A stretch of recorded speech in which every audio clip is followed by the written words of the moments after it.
আমার বেস্টি যখন একজন আদর্শ মা।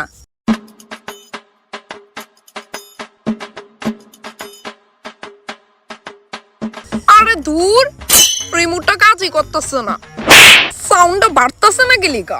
2047-এ ভারত স্বাধীন হয়েছিল। 2047-এ ভারত স্বাধীন হই।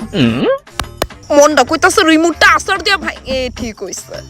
মা সাউন্ড কমাও না, আমি পড়তাছি তো। তো মা আমার এই মাসে 33 তারিখ পরীক্ষা। তো আমার মনোযোগ লাগতাছে না।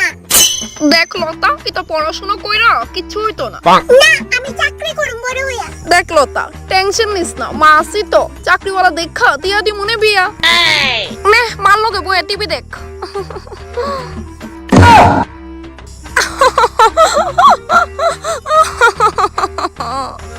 হ্যাঁ জানো, আমি তো কোন বেলায় রেডি হইয়া বাইরে দাঁড়ায় রইছি তার লিগা, তাই এখনো রেডি হইতাছে। ডাকতে আসি গাইবাইনি। লতা, মা রেডি হইছস নি? 5 মিনিটের মধ্যে রেডি হইতাছি, দাঁড়াও। শুনছো, এখনো রেডি হয়। তোমার মেয়ে যে সাজনি হইছে। আচ্ছা থাক। 4টার সময় কিন্তু মল বন্ধ কইরালা, তাড়াতাড়ি রেডি হইয়া। মা আমি আয়া পড়ছি। তাই আইছে, আমি রাখতাছি জান। হ্যাঁ ঠিক আছে, রাখা দাও।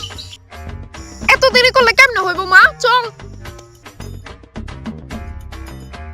তোর পাপার আজকে বাড়িতে ফিরতে একটু লেট হইব, মেসেজে কইয়া দিছে। Twinkle twinkle. মা মা মা, ওই দেখো, ওই একটা বেটা আইসক্রিম বেচতেছে। আমি আইসক্রিম খামু প্লিজ মা। খাইতে লোক দোনো আইসক্রিম। তুমি কি জানো আইসক্রিম দেরি চলতে যাবে না? লতা, পাপা আয়া পড়ছে, কই তুমি? ইয়ে, পাপা আইছে, ইয়ে। আমার জান আইছে।